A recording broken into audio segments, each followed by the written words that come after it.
Alors déjà, bonjour à tous, merci de votre présence. Donc je me présente brièvement. Diallo Kadiatou, algophienne depuis environ 2 ans.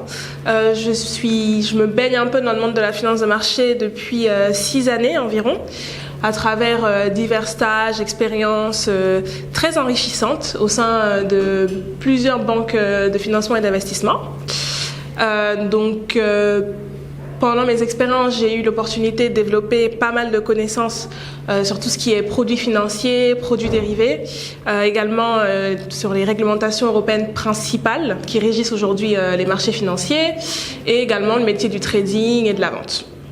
Donc aujourd'hui, nous allons parler des confirmations OTC, donc ça se passe au niveau du back-office. Nous verrons ensemble les différents départements que compose une banque d'investissement, notamment le front, le middle et le back. Et puis, nous verrons comment s'articulent les confirmations. Alors, donc, pour ce qui va être du plan de la présentation, nous allons voir ensemble ce qui est une confirmation OTC. Nous allons ensuite établir le cadre juridique et réglementaire qui régit le drafting, l'élaboration d'une confirmation. Nous allons détailler ensemble du process front to back dans le cycle de confirmation. Et puis nous allons ensemble, à travers un cas pratique, rédiger une confirmation. Et puis, nous allons discuter ensemble des projets d'automatisation, de numérisation aujourd'hui d'envoi des confirmations. Alors, qu'est-ce qu'est une confirmation ? OTC déjà. OTC donc pour over the counter, donc uniquement les transactions qui vont se passer sur les marchés financiers de gré à gré, en opposition au marché organisé. Donc une confirmation, concrètement, ça va être un contrat, un document, un message qui va établir les éléments économiques, les détails, qui vont constituer un accord entre 2 contreparties sur les marchés financiers de gré à gré.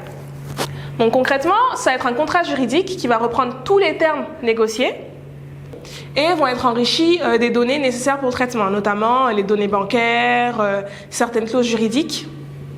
Et il faut savoir également que le contrat, c'est le dénouement de toute opération de marché et celle-ci doit être signée par toutes les contreparties. Donc c'est vraiment le contrat qui va sceller la transaction financière. Alors au sein des banques d'investissement et de financement, c'est le gestionnaire back-office, confirmation, qui va être chargé de la production des confirmations. Donc son rôle principal va être concrètement d'élaborer les confirmations des opérations, toutes les opérations traitées par la banque, de vérifier la cohérence de la saisie de ces opérations effectuées par le front office, donc de remonter tout écart constaté, et enfin d'effectuer le suivi contractuel de tout événement qui pourrait intervenir durant la vie de l'opération. Donc notamment, on va penser aux avenants. On va penser également aux novations. Ça va être lorsque une contrepartie va céder ses droits à une autre partie. Donc va sortir de l'opération et on va avoir une autre contrepartie qui va re-rentrer dans l'opération. Et également tout ce qui va être exercice, notamment tout ce qui est swaption, exercice d'option, etc. Donc en quoi va consister concrètement le drafting d'une confirmation ? Donc on va produire le contrat. Pour ce faire, nous avons à disposition des templates, des modèles juridiques négociés au préalable et approuvés par les services juridiques des banques. Ce contrat, une fois qu'il sera rédigé, il sera envoyé puis signé avant d'être enregistré et archivé dans les systèmes. Le gestionnaire back-office doit donc veiller au bon déroulement du processus de confirmation, s'assurer que les informations, les données présentes dans la confirmation sont exactes et il va faire en sorte qu'elles soient rédigées, signées et envoyées dans des délais bien définis.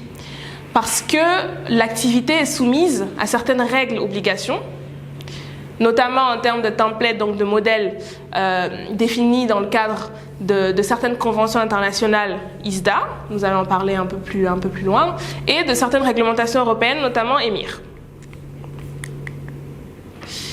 Alors, donc, en ce qui concerne le cadre juridique et réglementaire, Alors, donc, en termes de réglementation, nous avons EMIR, donc une réglementation européenne. J'insiste sur européen parce qu'il régit uniquement les transactions effectuées des contreparties en Europe. Nous savons tous que les marchés financiers, le monde de la finance est international et nous avons beaucoup d'opérations avec les Americas, Zapac, etc. Donc là, c'est vraiment les opérations OTC sur le marché européen. Donc c'est une réglementation qui est entrée en vigueur en 2012, puis modifiée en 2019.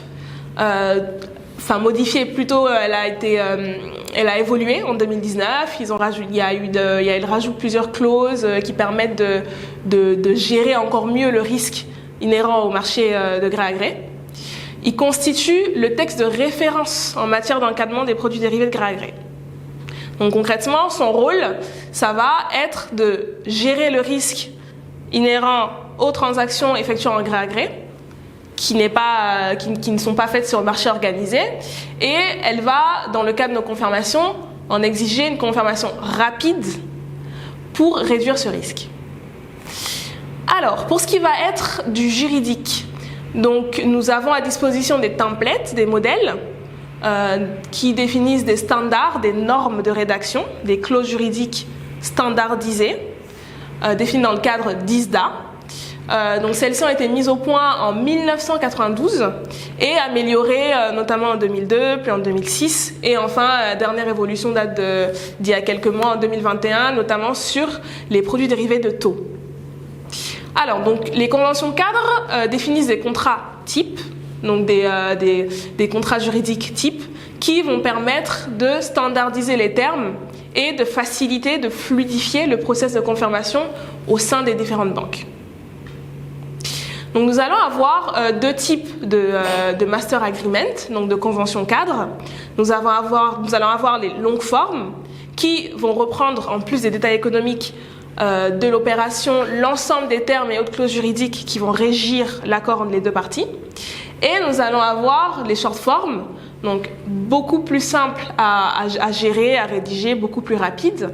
Et par contre, pour le coup, qui vont reprendre uniquement les détails économiques de l'opération.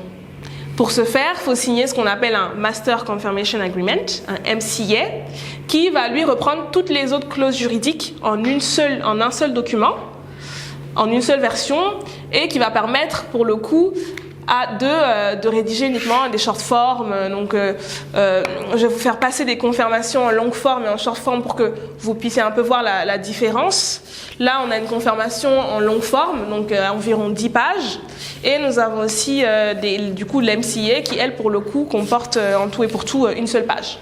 Donc, beaucoup plus simple et beaucoup plus rapide à confirmer. Alors, donc maintenant, nous allons toucher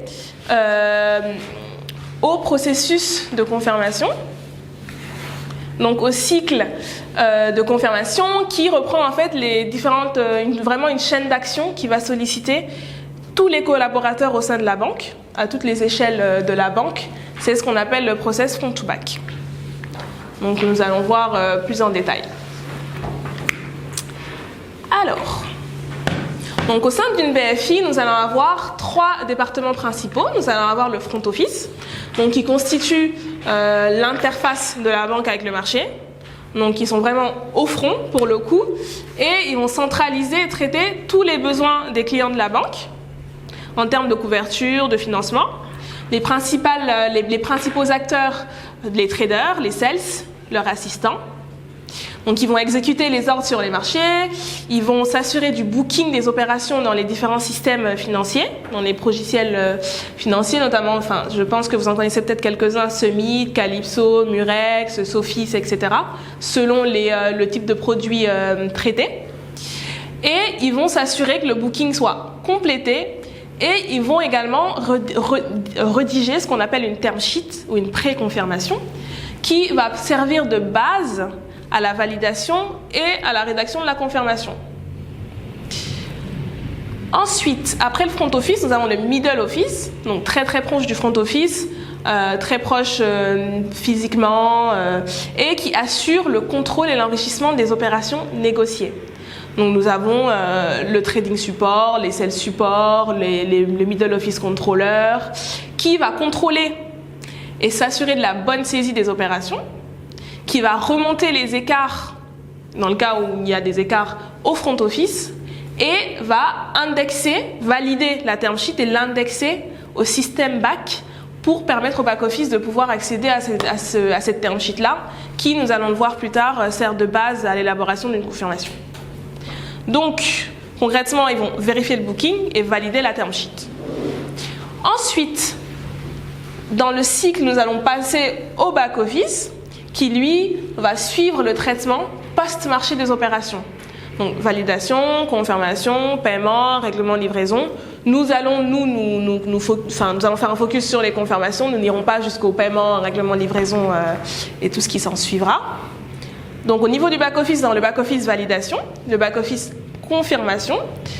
Donc, le back-office validation va rapprocher la term sheet et la saisie dans les systèmes, va émettre les confirmations, rapprocher les confirmations reçues des contreparties parce que nous, de notre côté, dans notre banque, nous allons émettre les confirmations, mais le client aussi en face, il va également en émettre une.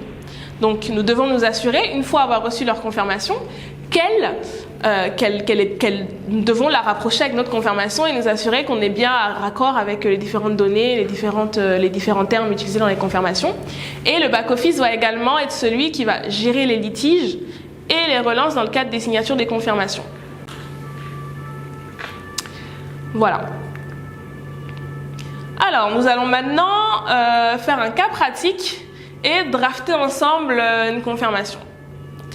Alors, nous avons établi 6 étapes. La première, c'est la réception quotidienne d'un reporting avec l'ensemble des transactions effectuées par le front office et qui va reprendre les confirmations à émettre. Donc, le matin, on arrive, on reçoit le reporting, nous avons toutes les caractéristiques nécessaires à l'identification de l'opération dans les systèmes et qui va nous permettre de la générer. Ensuite, donc, une fois que nous avons notre reporting avec nos différentes opérations à confirmer, nous allons ouvrir les outils et imprimer les documents nécessaires à l'élaboration de la confirmation. Notamment, par document, j'entends la term sheet. Une fois que nous avons notre term sheet et que nous avons ouvert notre opération dans notre système, nous allons confronter les données de la term sheet et celles saisies dans le système pour s'assurer de leur cohérence et de leur similitude. Par exemple, si nous avons une trade date dans la term sheet au 2 septembre, nous devons nous assurer que la trade date dans le système est bien au 2 septembre. Le nominal, pareil. Le montant du nominal doit être le même. Voilà. Ensuite, donc à partir de ce moment-là, nous allons avoir 2 cas de figure. Donc le premier, c'est de constater un ou plusieurs écarts au niveau des données économiques ou des clauses juridiques. Deuxième cas de figure, aucun écart, nous matchons l'opération, on passe à la suite. Donc dans le cas où nous avons un ou plusieurs écarts, la confirmation est mise en statut hold et nous devons remonter l'incident et ça va être dans le cas de la gestion d'un litige. Donc là, on ouvre un litige, il faut gérer le litige. Si nous avons un problème au niveau du nominal, par exemple, nous n'avons pas le même montant nominal dans le système et dans notre term sheet, nous allons contacter le front office, le vendeur ou le trader, pour qu'il nous confirme le montant du nominal.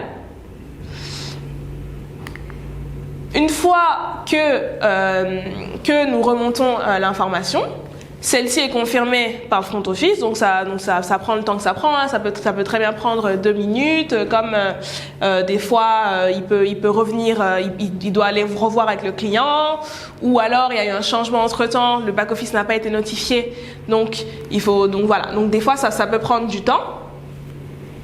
Ensuite, donc c'est au front office uniquement de confirmer l'opération.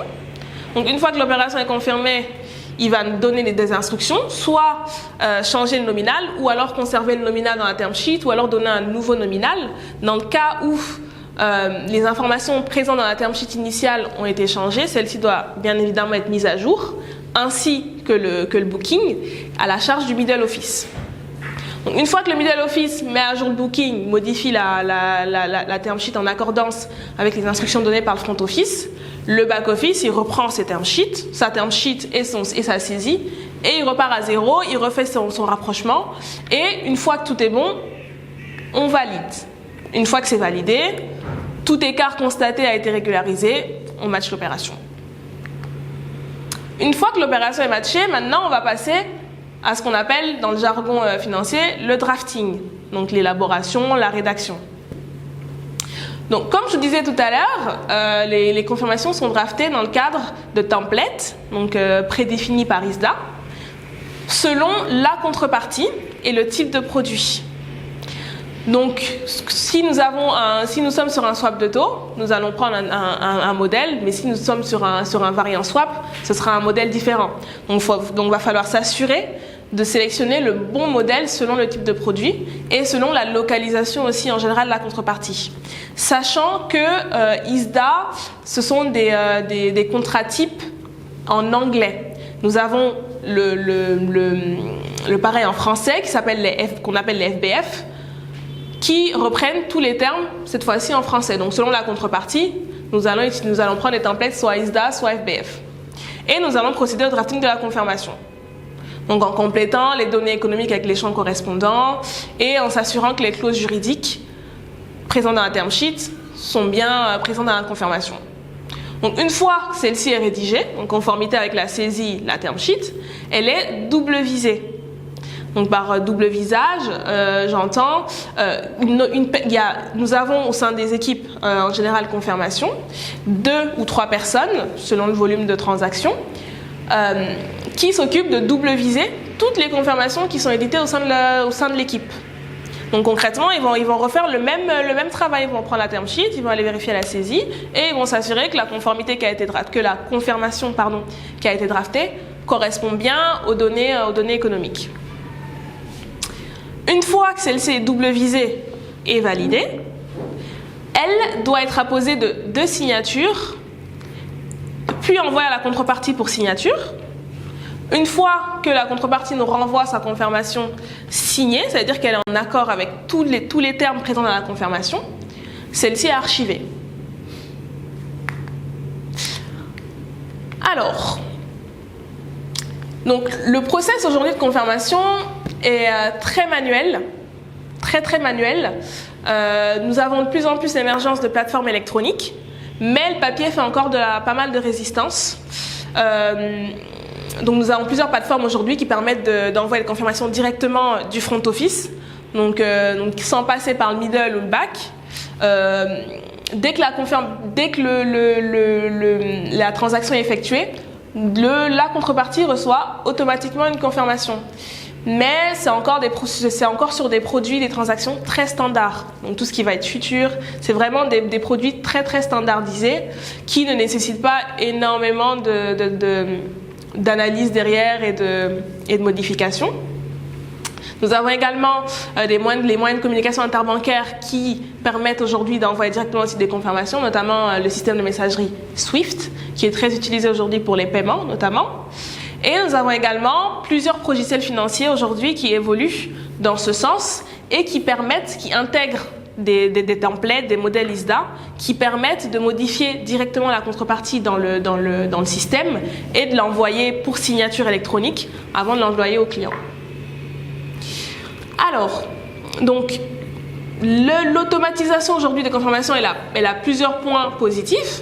Elle permet de limiter le risque opérationnel parce que forcément, moins d'intervention manuelle, moins d'erreurs de saisie et de manipulation. Mais elle a également des points négatifs parce que les systèmes aujourd'hui sont très limités, notamment au niveau de la gestion des litiges et des relances. On se rend compte que pas mal de confirmations qui partent automatiquement comportent plusieurs erreurs.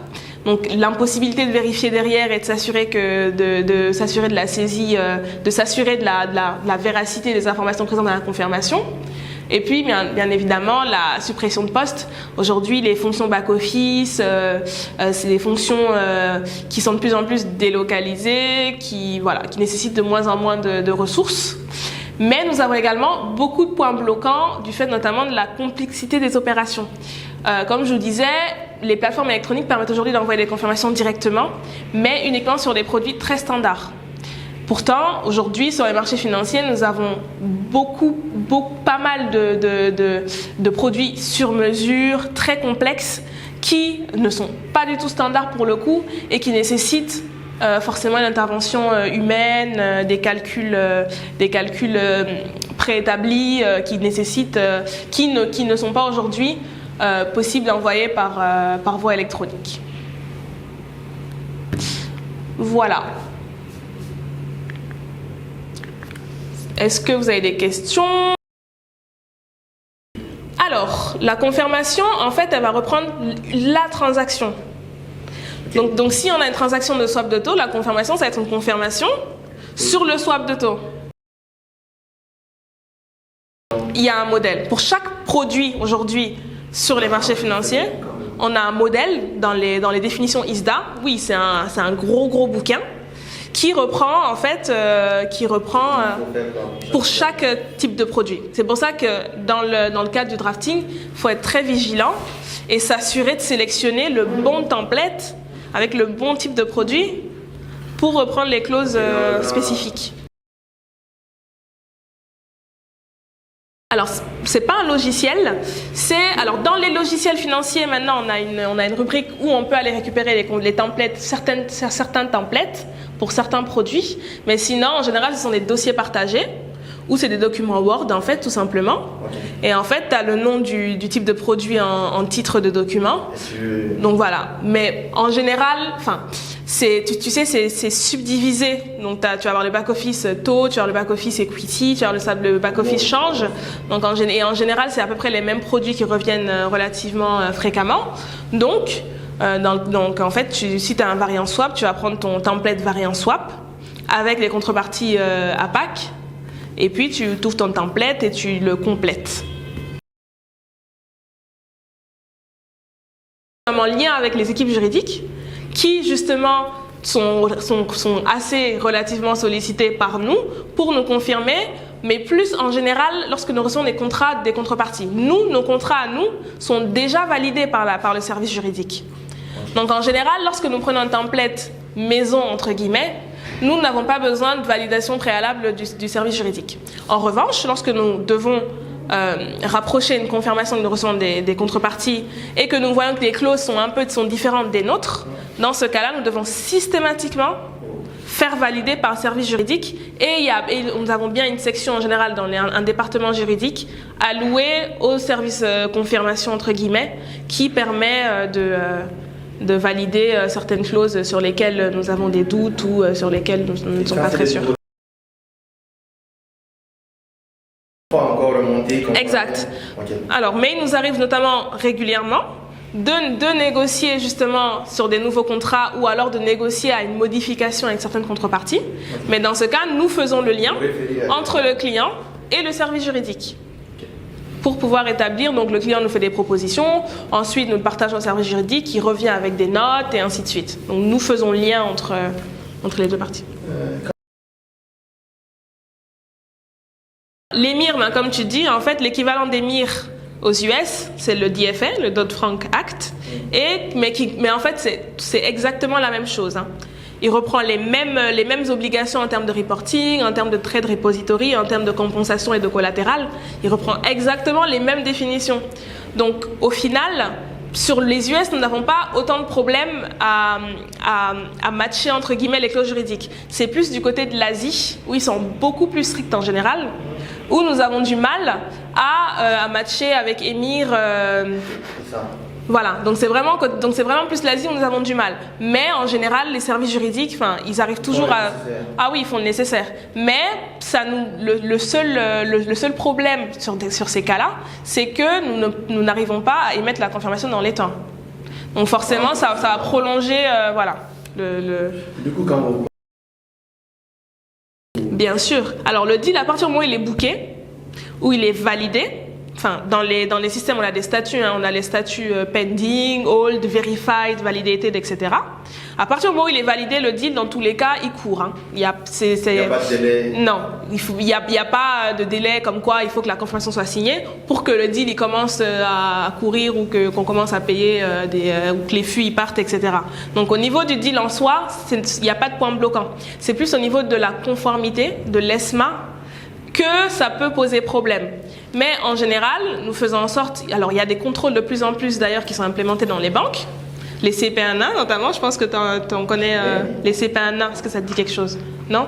Alors, en fait, ce sont des contrôles de premier niveau qui sont de plus en plus mis en place dans les banques par la conformité, qui s'assurent justement que dans le cas où nous avons des confirmations qui n'ont pas été émises dans les temps impartis, il y a des pièces d'audit, il y a des justifications, voilà. Enfin, dans tous les cas, en général, il y a des mails, hein, il y a des échanges qui permettent de prouver, de déterminer qu'il y a eu un retard du fait d'un écart constaté ou d'un désaccord sur une clause juridique ou autre. Mais oui, au niveau financier, marché en lui-même, il n'y a pas de problème.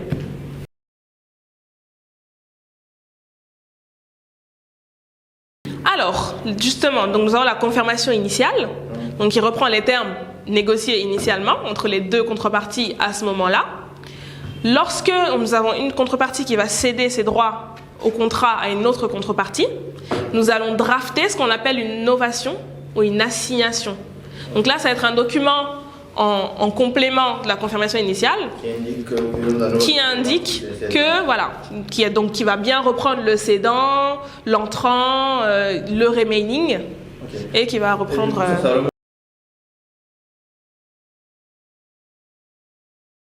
alors non, là il va y avoir une nouvelle référence qui va être émise. Le booking initial ne sera pas modifié, il sera terminé, entre guillemets, parce que à partir du moment où nous sommes sur un deal pendant un an avec une banque, pendant un an nous avons des coupons, enfin après ça dépend du type de produit, mais si on part sur un swap de taux, une obligation, nous avons des coupons qui ont couru sur une année, il faut les matérialiser. Mais du coup, face, par exemple, à ce client-là, face à la partie A.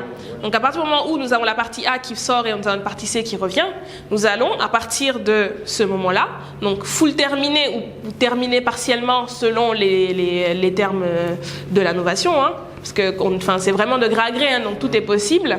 À partir de ce moment-là, nous allons refaire un nouveau booking avec une nouvelle référence et qui va reprendre la nouvelle contrepartie dans les termes négociés de la confirmation initiale.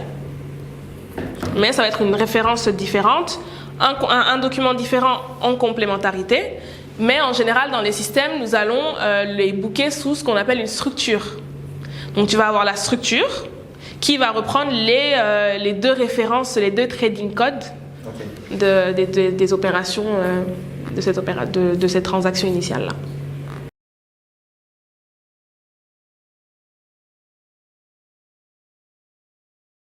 Alors, ça dépend beaucoup des périodes. Sur une journée type, ça dépend des périodes, des types de produits. Une journée type, tu peux en générer par personne selon le nombre d'équipes aussi. Ah, bon. Après, peut-être au sein de l'équipe en elle-même, moi je dirais en moyenne entre 20 et 30 confirmations par jour.